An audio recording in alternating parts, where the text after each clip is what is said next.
And now we get to the Peach Bowl. Georgia Peaches, Indiana, Oregon. I'm sorry that says Oregon at Indiana, but it is on a neutral turf. I am curious to see which fan base shows out. I heard that Indiana, their fans really packed the Rose Bowl, and it was maybe like 75-25, 80-20. If you're an Indiana fan, this is a once in a lifetime historic run they're on. You got to go. Even You if you're got to there. imagine, Midwest fans, they are getting all passionate compared to well, I'm not saying Oregon doesn't have passionate fans, but it's just different, I think, in Indiana, like the Well, blue collar type thing. So I'd imagine Indiana's going to show up more, but that's just me. yeah, and I had heard one thing you could have always said about Indiana before they had this success was that they never lost a tailgate. So, That's and true. then at the same time, Oregon, like that fan base has their Reddit fan base has not grown on me, but the overall Oregon fan base, the more I hear about how they pack out outs in field, which I know I'm saying wrong again, I'm sorry guys, but just sort of like hearing other opposing players' perspectives on how loud it gets there for, not being the largest stadium. That's a rowdy bunch too. I think the atmosphere in Atlanta, Georgia is going to be crazy. It's Friday night too. They got the Open Friday airs night or no, slot. closed stadium. Yeah. So Yeah. So now, Tyler, I do have because as our more astute fans might know, this is a rematch. And so, Tyler, not counting this game, how many rematches have there been in this college football season? How many rematches? oh shit. Okay. Can I count them out? Yeah. Okay. Georgia, Ole Miss. Um, Indiana has definitely played somebody else more than once, if I remember correctly. No, they haven't. Okay. Has who did? Okay, wait. You're off to a good Wait. start. No, I'm not. Okay, across like Power Four and G5, or And G5, but then I have no idea. I'm gonna guess 8. all right, good guess. It's actually 10. I'll fill you Okay, in on the power four ones you were missing. Another for Ole Miss. They I rematched know this is Tulane. pissed me off that I didn't get more, but Yeah, BYU, Texas Tech, that one's gonna damn it! frustrate you. Alabama, Georgia, that one's gonna frustrate you. Duke, UVA, that one, I'll give you a pass on. Then we'll go to the group of 5. I'm not good Miami, on the Ohio, question, folks. Miami, Ohio, Western Michigan. That was a rematch in the conference championship game. Flipped. Western Michigan won after losing. Let's see. Boise and UNLV played twice. Boise won both times, and then Kennesaw State and Jacksonville State. That was another flip where Kennesaw State lost in the regular season, won in the conference championship. So I believe that takes us to 1, 2, 3, 4, 5, 6 of the 10 games. 6 went the other way the second time. So in those rematches, 6 times the team that had won previously did not win, which does go to show it is, and I believe Mendoza said this in his post-game interview on the field where he said it's hard to beat a team twice, and especially a team like Oregon. So, little trivia question. I hope the fans at home, I'm curious if they were close to that 10 number. It's actually the Birmingham Bowl was a rematch due to Yeah, some downstream effects from teams opting out of bowl games. They had to do rematch Georgia Southern and Appalachian State. Georgia Southern got the win both times, making sure I'm saying that right. Yes.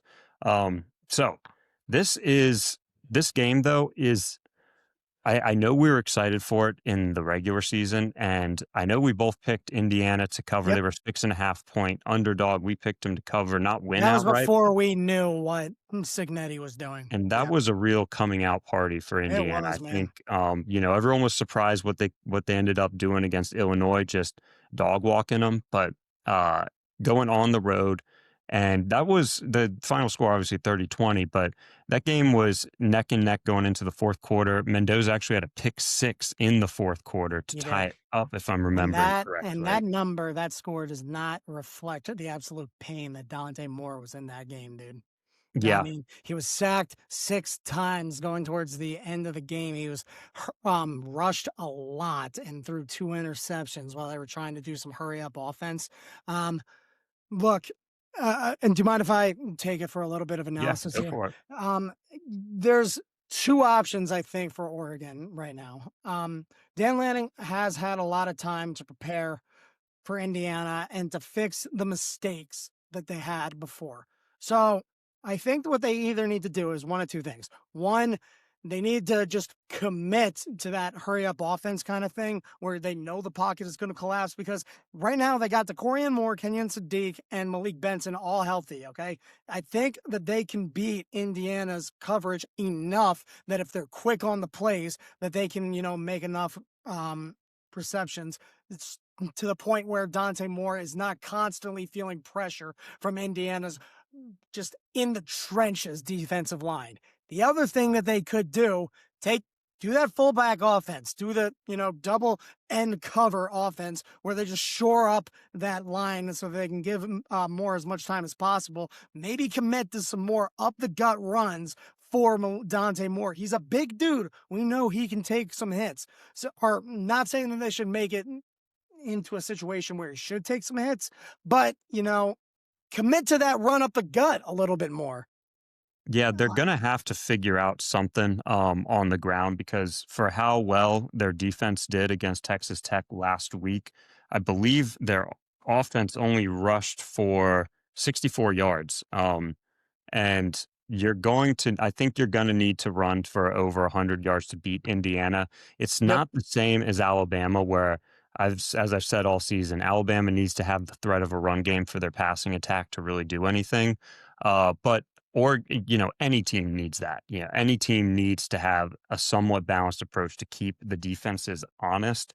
Yep. Um, I just Before I go into a few more stats, I think just from an overall perspective, what happened in that Indiana Alabama game was Alabama chock full of 4 and 5 star players. They knew Indiana was good. They just got caught by surprise by Curt Cignetti's army of Yeah, dude. 3 star murderers. They did not realize that they were that good, and I think they got discouraged. I think that when they lined up to kick that field goal on 4th and goal, that was a bit of a white flag there. I think the players at that point knew it was over.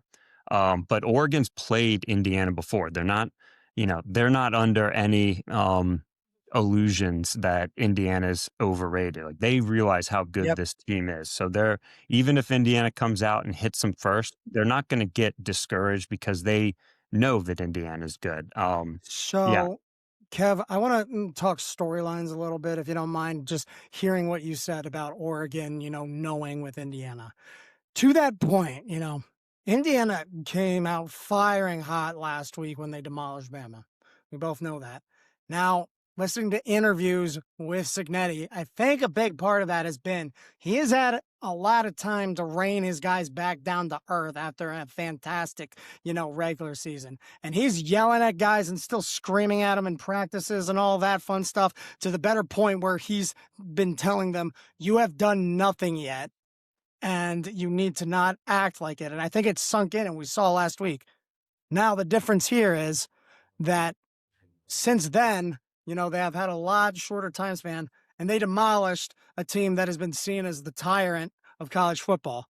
Also, Cignetti, man, he has been active in the transfer portal lately. He's been spending a lot of time doing that. We saw Josh Hoover from TCU going over there, and I got a couple other names. I mean, there's like 12 starting position names that are coming from other schools. On the flip side of that, you got both coordinators on Oregon who have accepted other jobs as head coaches already. So there's a lot of moving parts, and who's, really like kind of locked in. And my answer to that is always going to be this. Dan Lanning is a hothead who will lose his cool, I think, in these high pressure situations when it comes to a chess match. And Curt Cignetti, it's hard to find a problem with anything he's done this year. That's all I can say.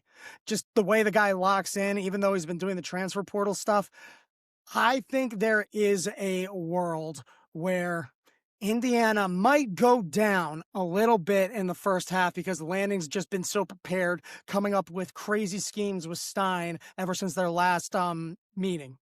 Now, Cignetti, He's going to put a stop to that real quick. And I have seen how Indiana's offensive program can adjust their playmaking throughout the year when it comes to the first half when they're in these kind of battles, even seldom as they may be. They did it last time against Oregon, and well, they didn't really have to do it against Bama, but they did have a bit of a dogfight against Ohio State that they had to go through, and they had to change it up at halftime. So, and that, okay, I talked a lot there. Kev, do you have anything else before we get to the picks?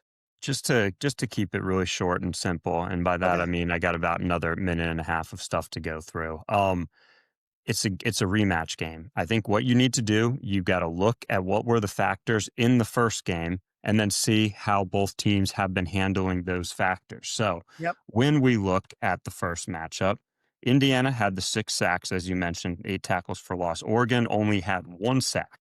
Against Texas Tech last week, Oregon did have 4 sacks, but only one of those came in the first half.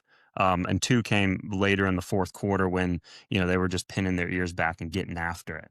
Um, Now, if there's a name to be on the lookout for, it is Brandon Finney Jr. from Oregon, the safety, I think.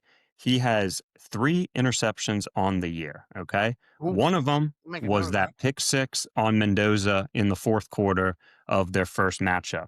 His other 2 interceptions came last week against Texas Tech. So people talk about peaking at the right time.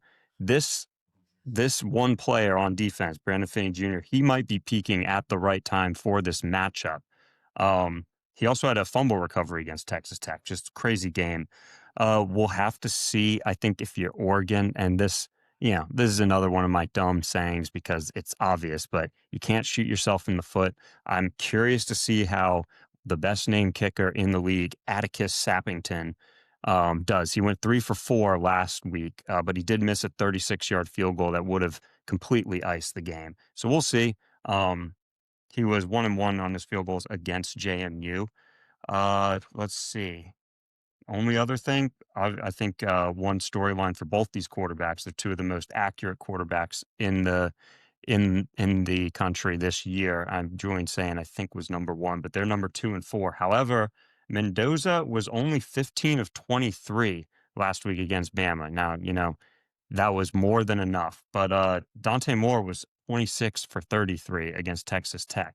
So what it's going to come down to, in my mind, can Oregon get pressure on Mendoza? Because they didn't do a good job getting pressure on him in the first game. They still forced a pick six. They could really, really make it a hard day for him.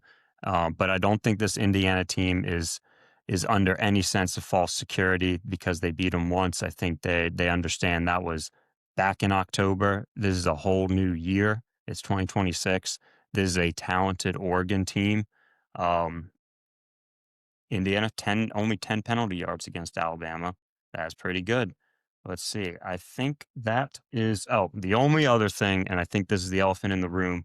Oregon's offense last week kind of choked in a lot of situations. Their defense played out of their mind. Their offense didn't have to, have a phenomenal game because their defense played so well. But their drives where they got inside Texas Tech territory, here's what happened in the first half. Field goal, turnover on downs, punt, turnover on downs, field goal, end of the half. Second half, turnover on downs, touchdown, interception, field goal, missed field goal, touchdown. You can't turn the ball over on downs 4 times against this Indiana team. They also went, I think, 4 of 19 on third down last week. So it's going to be This is beautiful. imperative. Yeah, imperative. That's the right word. That works. Crucial that A Oregon lot of is. big words for a college football game. Yeah, I know. Penultimate. In the penultimate game of the college This is the football season. penultimate week in college Yeah. football. Oregon's gonna have to do better on third down. They go for it on fourth down a lot, which I love. You said Dan Lanning, a bit of a hothead. He's not a choke artist. He gets locked in and he goes maybe too hard, whereas Curt Cignetti is just sort of A statue. he's like he's June bug stuck in molasses. He's very cool. But I yeah, saw Dan somebody Lanning. on Twitter who was like saying, "Is it corny when he acts like that?" And I'm like, "Nah, I like it. I don't know. That's just me." Yeah, All right, but Kev, not that you were going off on a monologue there. I gotta put a pin in that. So let's get to the picks. All right. yes, sir. And you know what, Kev? Like I said, I didn't know that you had Indiana too. I checked after I put my pick in, and then I said, "You know what? We're gonna ride together on everything. Give me the over too. I like We'll it. see how we Which do." And are not, look, my reasoning is just you can't bet against Cignetti this year, and I think he's proven that. But I don't have anything else to say. I think purely based on the vibe, it's Indiana's year, and I really hope they can pull it out. one last thing on the Go over, ahead. which I'm glad you hopped aboard that one too. These teams have played 4 times in history. The total points in all 4 matchups 50, 50, 54, and earlier this season 50. So if you want to take a shot in the dark, guess that the total is 50. See if that works out. It's happened 3 out of 4 times when these guys get together. Maybe we I'm do the so excited alternate for over here. I'm I'm I'm kidding. No, we're so not. excited for this game, Me and too. I'm just excited that regardless of the outcome of either of these games, it's going to be a national championship game. I'm Oh, ecstatic to watch. It's not going to be a I think Georgia Ohio State. It's don't get me wrong, man. I am happy to watch the games, but I'm also equally as excited to watch all the social media clips that come from the school that celebrates. You know what I mean? Yeah, it's fun. It's like the Squidward meme looking out it, but Oh, with a dude, smile on our face doing it. it'll be great. It'll be great. All right. Well, folks, we got one more week of college football. I know. I can't believe it. But it's been an awesome season. And thank you all who has been tuning in. We've been hitting our stride these last couple of weeks as far as viewers. So if you're a repeat watcher, thank you so, so much. Remember to like and subscribe and continue watching us as we start to dive into college basketball. I mentioned in the last video of tonight, I actually had a quad box going where I had for a little bit. I had the Butler St. John's game. St. John's kind of falling off a little bit. Michigan whooping up on Penn State and Louisville and Duke in an absolute dog match. At least that's what it was when I stopped watching. So can't wait for us to get more in depth with you guys on that and to get into some March Madness when it starts. And guys, one thing I do have to make an announcement on. First weekend of March Madness. Tyler did lose his fantasy league. So as part of that, I may or may not be having to consume a large amount of hot dogs and adult ciders in a 24-hour period. So we haven't figured out how we're going to do it yet, but you guys might get a live video of that. All right. So be sure to like and subscribe, and cannot wait to see you guys next week when we record again. Thank you, everyone.